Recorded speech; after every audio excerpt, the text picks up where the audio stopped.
امام کو گناہ کی طرف راغب کر لینا، یہ انتظار کرتے رہے۔ تھوڑی دیر کے بعد جب انہوں نے زندان کی کھڑکی کھولی، آگے امام سجدے میں تھا، پیچھے وہ عورت سجدے میں تھی۔ آگے امام سبحان ربی الاعلیٰ پڑھ رہے تھے، پیچھے وہ عورت سبحان ربی الاعلیٰ پڑھ رہی تھی۔ آگے امام تسبیح پڑھ رہے تھے، پیچھے وہ عورت تسبیح پڑھ رہی تھی۔ جو 7ویں کوٹری میں جا کے صرف اپنی عزت بچائے اور زلیخا کا کردار نہ بدل سکے، اسے یوسف کہتے ہیں، اور جو ایک رات میں فاحشہ کو عابدہ بنا دے، اس سے موسیٰ کاظم کہتے ہیں۔ نعرہ حیدری علی علی۔ بہت خوب۔ اس امام نے، اب آئیے تھوڑی سی اس دور کی پولیٹیکل صورتحال اور سیاسی صورتحال پہ نظر دوڑاتے ہیں۔ امام موسیٰ کاظم علیہ السلام نے 4 مختلف ظالم ترین بادشاہوں کا عہد دیکھا۔ بچپن تھا تو منصور دوانکی کے ظلم دیکھے۔ یہ منصور دوانکی ملعون وہ جس نے حد کر دی تھی اہل بیت علیہ السلام پہ ظلم کرنے کی، لعنت بے شمار۔ اسے ملعون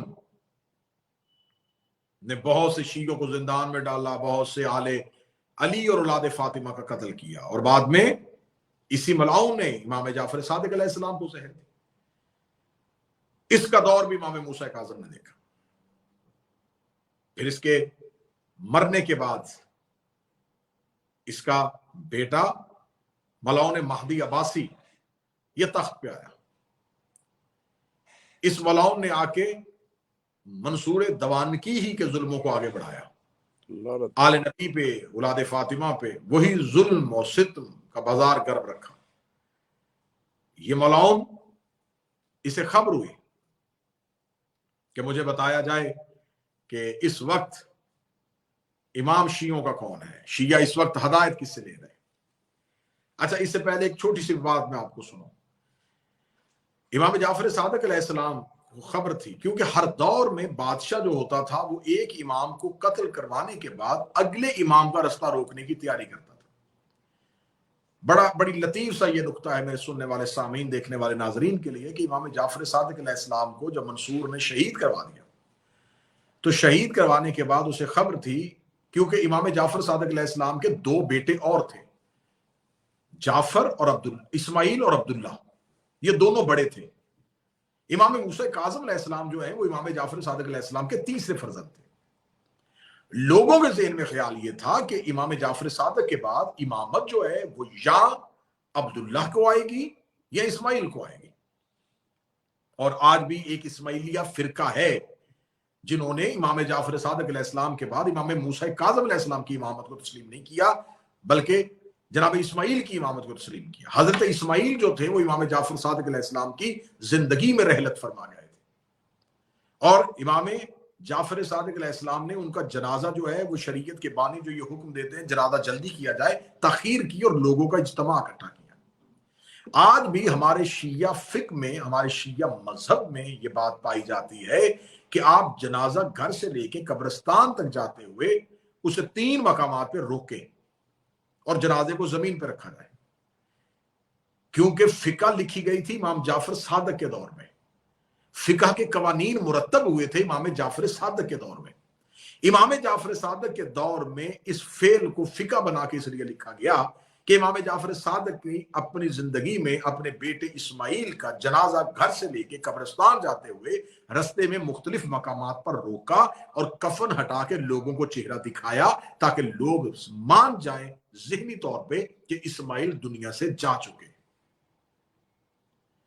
جس کا 3 بار رو کے جنازہ دکھایا، اس کے باوجود ایک فرقہ وجود میں آ گیا، اور انہوں نے کہا نہیں، ہم امام جعفر صادق علیہ السلام کے بعد امام موسیٰ کاظم کی نہیں بلکہ اسماعیل کی امامت کے قائل ہیں۔ اور وہ اسماعیلیہ فرقہ مشہور ترین فرقہ ہے، جیسے بہت سے فرقے ہیں جنہوں نے آئمہ سے انحراف کیا، زیدیہ فرقہ ہے، معتزلہ فرقہ ہے، بہت سے ایسے فرقے ہیں جنہوں نے آئمہ سے انحراف کیا اور وہ رستے سے ہٹ گئے۔ اب یہاں پر میں یہ بات اپنے سامعین کو سمجھانا چاہوں گا کہ امام جعفر صادق علیہ السلام کے بعد اسماعیلیہ فرقہ وجود میں کیوں آیا، امام محمد باقر علیہ السلام کے بعد وجود میں نہیں آ رہا۔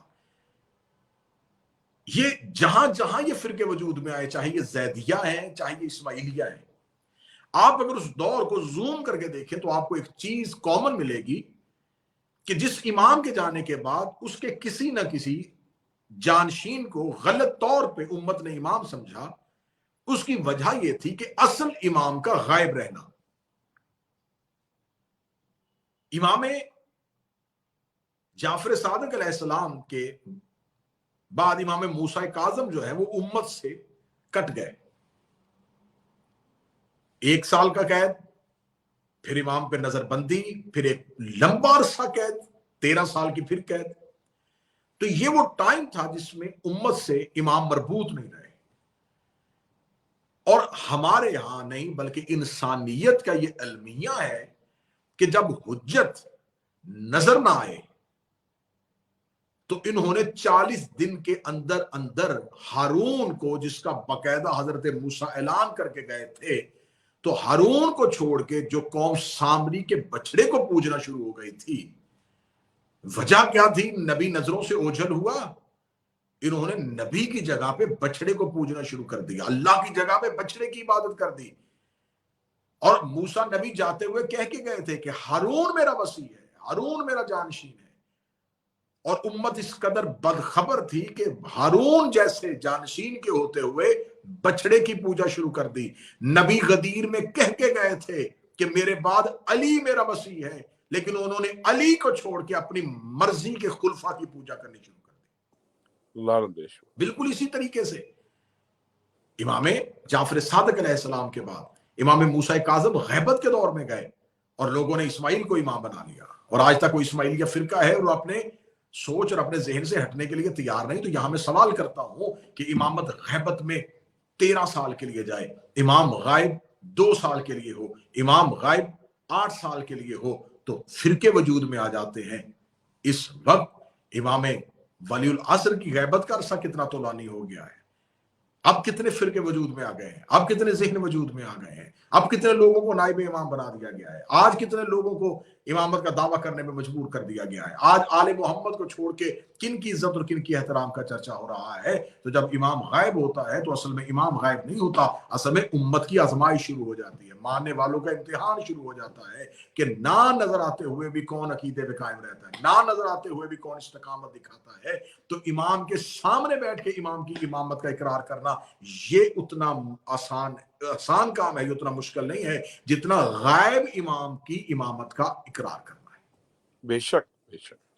اب امام موسیٰ کاظم علیہ السلام کے 2 بھائیوں پر اور پھر امام موسیٰ کاظم علیہ السلام، لیکن امام جعفر صادق علیہ السلام کو ان کی زندگی میں جب بھی کسی نے پوچھا کہ مولا آپ بتائیں کہ آپ کے بعد امامت، تو آپ نے اپنے بیٹے حضرت موسیٰ کی طرف اشارہ کیا کہ میرے بعد میرا بیٹا موسیٰ جو ہے وہ امام ہوگا اور وہی میرا وصی برحق ہوگا۔ لیکن اب امام جعفر صادق علیہ السلام نے یہ وصیت کن کو کی تھی؟ یہ وصیت ان لوگوں کو کی تھی جو لوگ امام موسیٰ کاظم، جو پکے شیعہ تھے، جن کے بارے میں امام کو کوئی شک نہیں تھا، لیکن امام جانتے تھے کہ مختلف مخبر بھیجے جا رہے ہیں، اور وہ مخبر جو ہیں وہ پوچھنا چاہتے ہیں کہ امام جعفر صادق کے بعد امام کون ہوگا، کون سا بیٹا ہے جو امام ہوگا، تاکہ اس کا قتل بھی کیا جا سکے۔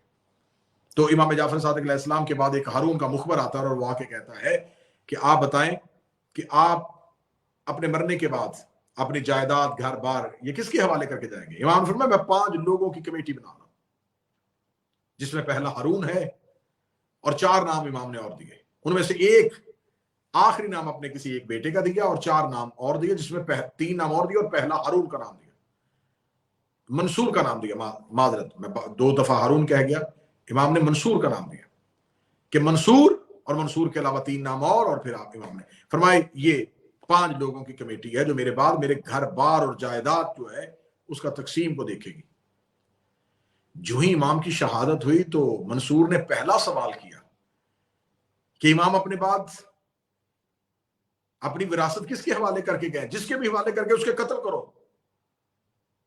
تو انہوں نے فوراً کہا کہ اگر تو نے امام کی وراثت کے مالک کو قتل کرنا ہے تو امام نے تو اس کمیٹی میں تجھے بھی رکھا ہوا ہے۔ یہ حکمت امامت تھی امام موسیٰ کاظم کو محفوظ رکھنے کے لیے۔ اب 10 سال تک منصور 10 سال تک مسلسل امام موسیٰ کاظم کے دور میں زندہ رہا، لیکن امام موسیٰ کاظم کی طرف اس کا متوجہ نہ ہونے کی 2 وجوہات مجھے تاریخ میں ملی۔ پہلی وجہ امام کی یہ وصیت جس سے امام نے اس کے ہاتھ باندھ دیے تھے، اور دوسری وجہ کہ یہ منصور دوان کی تعمیر اور ترقی کا بڑا شوقین تھا اور یہ بغداد شہر تعمیر کر رہا تھا۔ یہ بغداد میں بڑے بڑے محل بنوا رہا تھا اور بغداد کو بلاد اسلامی کا مرکز بنانے کے لیے اپنی پوری طاقت، پیسہ، دولت صرف کر رہا تھا. تو اس نے 10 سال امام سے نظر پوشی کی، امام کی طرف متوجہ نہ ہوا. منصور کا دور گزرا، مہدی کا دور آیا، اس ملعون نے امام پر سختی کر دی. اب یہ امت کا امتحان تھا، یہ ماننے والوں کا امتحان تھا. یہاں پر میں ایک بات نصیحتاً کہوں گا اور یقیناً یہ کچھ احباب تک نصیحت اثر کرے گی. امام موسیٰ کاظم علیہ السلام کے ایک بہترین صحابیوں میں سے ایک صحابی ہے جن کا نام صفوان تھا. یہ امام کے بڑے بہترین صحابی تھے.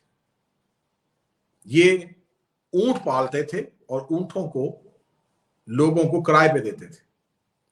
ایک دفعہ یہ امام سے ملنے کے لیے آئے تو امام نے اس سے کہا کہ میں تمہاری استقامت، تمہاری ہم سے محبت، اس پہ خوش ہوں، لیکن میں ایک بات پہ تم سے ناراض ہوں. اس نے کہا مولا وہ کون سی بات ہے؟ امام نے فرمایا کہ مجھے خبر ہوئی ہے کہ تم نے ہارون الرشید کو اونٹ کرائے پہ دیے. اس نے کہا بالکل مولا، لیکن میں کبھی بھی اس کا قائل نہیں رہا، میں اس کو مانتا نہیں ہوں، میں کبھی بھی اسے تسلیم نہیں کرتا. لیکن مولا میں نے یہ صرف اور صرف اونٹ اس کو حج پہ جانے کے لیے، وہ قافلہ لے کے جا رہا تھا، تو اس قافلے کے لیے اس کو لوگ، بہت زیادہ لوگ لے کے جا رہا تھا، تو ان لوگ جن لوگوں کے پاس اونٹ نہیں تھے اور وہ ہارون کے قافلے میں جا رہے تھے، تو اس نے مجھ سے ان کے لیے اونٹ کرائے پہ لیے، تو میں نے ان کو اونٹ کرائے پہ دیے. تو میرے مالک ان سے یہ تجارت کر دینا میرے لیے کوئی ان کے عقیدے کو تسلیم کر لینا تو نہیں. میں تو آپ کی امامت کا قائل ہوں، میں تو آپ کے جد علی کی ولایت کا قائل ہوں. اب یہ ہے آج کے دور کے شیعوں کے لیے امام موسیٰ کاظم کی سیرت میں سے ایک اثر کر دینے والا واقعہ. امام موسیٰ کاظم علیہ السلام نے اس سے صفوان سے کہا کہ بے شک تو ہماری امامت کو مانتا ہے، تو ہارون کا گرویدہ نہیں ہے، تو ہارون کی خلافت کو تسلیم نہیں کرتا، لیکن یہ بات تو مانتا ہے کہ تو نے اس سے تجارت کی ہے، تو نے اونٹ کرائے پہ دیے ہیں. اب تیرے دل میں یہ حسرت تو ہے کہ وہ حج سے واپسی تک زندہ رہے تاکہ تجھے تیرے اونٹوں کا کرایہ مل سکے. اس نے کہا ہاں مولا یہ تو ہے کہ مجھے میرے اونٹوں کا کرایہ ملنے کے لیے ہارون کا زندہ رہنا ضروری ہے. امام نے فرمایا جس نے ایک لمحہ بھی ہمارے دشمن کے لیے خیر چاہا اس نے ہم سے روگردانی کی. ایک لمحہ بھی جس نے ہمارے دشمن کے لیے اپنے دل میں خیر چاہا، لعنت بشم، سمجھو کہ اس نے ہم سے روگردانی کی. تو پھر آج کا دور کا شیعہ دیکھے، اتحاد بین المسلمین کا دعویٰ کرنے والے دیکھیں، آج آل محمد کے دشمنوں کو ہاتھ ملا کے ان کے پیچھے نمازیں پڑھنے والے سوچے کن منہ سے امام موسیٰ کاظم کی بات کرتے ہیں. امام موسیٰ کاظم تو کہتے ہیں کہ تم نے ایک لمحے کے لیے دل میں ہمارے دشمن کے بارے میں خیر بھی سوچ لیا، اور آج کوئی کہے کہ نہیں ہم آل محمد کے قاتلوں کو مقدسات سمجھ کے ان کا احترام کریں گے، تو پھر ان کا کوئی حق نہیں ہے، پھر وہ انہی کے قائل ہو. امام موسیٰ کاظم کی بات نہ کریں، علی بن ابی طالب کی بات نہ کریں، جناب سیدہ کی بات نہ کریں. شیعہ مذہب کی معتبر کتابوں میں سے کتاب ہے رجال کشی. رجال کشی میں سے میں امام جعفر صادق علیہ السلام کی حدیث دکھانے کے لیے تیار ہوں کہ امام جعفر صادق نے کہا ہمارا دشمن مسجد بھی بنا رہا ہو تو اس کی تعمیر میں حصہ نہ ڈالنا. جیو قبلہ جیو. وہ اللہ کا گھر بھی بنا رہا ہو تو اس مسجد کی تعمیر میں بھی حصہ نہ ڈالنا. تو جہاں آئمہ کے اتنے سخت قوانین ہیں، اب آپ یہ کیجئے گا دوسری جگہ تصویر کا میں دوسرا رخ بھی دکھاؤں. ادھر صفوان سے یہ کہا جا رہا ہے کہ تو نے ہمارے دشمن کے لیے دل میں سوچ لیا. دوسری طرف علی بن یقطین ایک صحابی ہے، وہ ہارون کے دربار میں سرکاری منصب پہ ہے. وہ امام موسیٰ کاظم کے پاس آ کے کہتا ہے کہ مولا میں نوکری چھوڑنے لگا ہوں. مولا نے فرمایا کیوں؟ اس نے کہا مولا وہ دشمن ہے آپ کا، میں اس کے دربار میں نوکری کیسے کروں؟ مولا کو علی بن یقطین کے عقیدے پہ یقین تھا. مولا نے فرمایا نہیں، تیری جگہ وہ کسی اور کو بٹھائے گا، وہ ہمارے شیعوں کے حق کو کھائے گا. تو اسی کے دربار میں بیٹھ کے ہمارے شیعوں کے لیے آسانی پیدا کر، سمجھ تو نے ہمارا حق ہمیں واپس کر دیا. سبحان اللہ. اب یہ دو طرح کے کردار میں نے آپ کے سامنے پڑھے، ایک صفوان کا اور ایک علی بن یقطین کا. علی بن یقطین پہ امام کو یقین تھا، اسے ہارون کے دربار میں بیٹھا رہنے دیا. صفوان کے عقیدے میں کمی تھی، امام نے اسے کہا کہ تو نے دشمن کے لیے ہلکا سا بھی خیر سوچا تو ہمارے لیے روگردانی کی. تو آج جن پہ میرے مولا میرے آقا کو یقین ہے تو اب وہ تو چاہیں تو وہ دنیا کے کسی بھی کونے میں ہوں، وہ امام کے لیے جو کام کر رہے ہیں امام بہتر جانتے ہیں کہ اگر مصلحتاً انہیں ہمارے کسی دشمن کے سامنے رکنا بھی پڑے تو ان کی منزل اور ان کا مقصد ہم آل محمد ہی ہیں۔ لیکن جہاں درہم و دینار کے لالچی اس دور میں پائے جاتے تھے، آج بھی پائے جاتے ہیں، آج بھی سرکاری منصب، سرکاری مرعات لینے کے لیے، آج بھی پروٹوکول لینے کے لیے، آج بھی کوئی ایک سیٹ لینے کے لیے، آج بھی کوئی سرکاری عہدہ لینے کے لیے آل محمد کے دشمنوں کے ساتھ تعلقات کو بہتر کر دینے والے یہ سوچ لیں کہ وہ آل محمد کو قیامت والے دن کیا منہ دکھائے۔ اب آئیے مولا کے مہدی عباسی، اس نے بڑی سختی کی۔ اس کے بعد اس کا بیٹا ہادی آیا تخت پہ، یہ بھی امام موسیٰ کاظم کا دور۔ ذرا دیکھتے آئیے گا، منصور، ملعون، پہلا دور جو امام نے دیکھا، دوسرا دور مہدی عباسی کا، یہ بھی امام نے دیکھا، تیسرا دور ہادی عباسی کا۔ اس نے اپنے دور میں امام کو مدینہ سے بغداد طلب کر لیا اور 1 سال پورا امام کو قید خانے میں رکھا۔ جب اس نے 1 سال پورا امام کو قید خانے میں رکھا تو اس کو رات کو خواب میں امیر المومنین کی آواز ہوئی اور امیر المومنین نے اس کو قرآن کی ایک آیت سنائی جس پہ امیر المومنین نے اس کے عذاب کی طرف متوجہ کیا۔ یہ ڈر گیا، کانپ گیا۔ اس نے صبح کو امام موسیٰ کاظم علیہ السلام کو بلا کے امام سے معذرت کی اور معذرت کر کے امام کو سواری دے کے واپس مدینے کی طرف بھیج دیا۔ ہادی کا دور گزرتا ہے تو پھر ملعون ہارون رشید آ جاتا ہے۔ یہ دشمن آل محمد ہے، اس کے دل میں، خون میں، گھٹی گھٹی میں علی کا بوس بھرا ہوا تھا، لعنت بے شمار۔ یہ چاہتا تھا کہ اولاد علی یا تو میری خلافت کو تسلیم کریں، یا پھر یہ ملعون تخت پہ بیٹھ کے کہا کرتا تھا کہ میری حسرت ہے کہ میں پوری دنیا سے اولاد علی کا نشان مٹا دوں، نسل رسول کا، نسل علی کا نشان مٹا دوں۔ اس ملعون نے پھر حج کے ارادے سے جب یہ گیا تو مولا امام موسیٰ کاظم علیہ السلام جو ہے وہ طواف کعبہ میں مشغول تھے اور حج کا دن تھے۔ اس نے کہا کہ سب سے پہلے لوگوں کے بوسہ لینے سے پہلے حجر اسود کا بوسہ میں لوں گا۔ تو اس کا یہ اس وقت خلیفہ تھا، اس وقت حاکم تھا، تو لوگ حج کے لیے آئے ہوئے تھے لیکن لوگوں کو حجر اسود کو رستے کو روک دیا گیا کہ حجر اسود کا بوسہ کوئی نہیں لے گا۔ آج بھی کوئی بھی اہم شخص اگر جاتا ہے تو پروٹوکول کے لیے طواف کو روک دیا جاتا ہے ایک ٹائم کے لیے کہ جب تک وہ نہ گزر جائے اس ٹائم تک کوئی بندہ جو ہے وہ طواف نہ کرے۔ بالکل ایسے ہی ہارون رشید ملعون کے پروٹوکول کے لیے حجر اسود کو جانے والے رستے کو روک لیا گیا اور طواف کعبہ کو روکا گیا کہ جب تک ہارون نہیں آ جاتا تب تک حجر اسود کا بوسہ کوئی نہیں لے گا۔ ہارون جب سواری سے اترا تو اسے بتایا گیا کہ ہم نے طواف روکا ہوا ہے، حجر اسود کا بوسہ روکا ہوا ہے، آپ کا انتظار ہے۔ اب لوگوں کا رش مکہ کی پہاڑیوں پہ کھڑے ہو کے دیکھ رہے ہیں کہ ہارون کے انتظار میں طواف کعبہ کو روکا ہوا ہے۔ ہارون اپنی سواری سے اترا اور بڑے جاہ و جلال کے ساتھ جو ہی یہ حدود حرم میں داخل ہوا تو اس نے ایک شخص کو حجر اسود پہ کھڑے ہوئے دیکھا۔ اس نے سپاہیوں سے کہا کہ جھوٹ بولا گیا مجھ سے، کہا گیا تھا کہ کوئی نہیں ہوگا، تو انہوں نے کہا کہ یقیناً ہم نے رستہ روکا ہوا تھا اور کسی ایک شخص کو بھی آنے نہیں دیا۔ تو اس نے کہا پھر یہ شخص کون ہے؟ سپاہی نے آگے بڑھ کے کہا یہ موسیٰ ابن جعفر ہے، حضرت موسیٰ کاظم ہے۔ ہارون نے کہا کہ جب میں نے کہا تھا کہ حجر اسود کی طرف کوئی نہ جائے تو امام موسیٰ کاظم نے دبے ہوئے لفظوں میں کہا تو حجر اسود کو بوسہ لیتا ہے، حجر اسود ہمارے ہاتھوں کا بوسہ لیتا ہے۔ آہا، بے شک تو نے لوگوں کو حجر اسود تک آنے سے روکا تھا، حجر اسود کو میرے ہاتھوں تک آنے سے نہیں روکا تھا۔ جی قبلہ، تیرا حکم لوگوں پہ چلا ہے، حجر اسود پہ نہیں چلا۔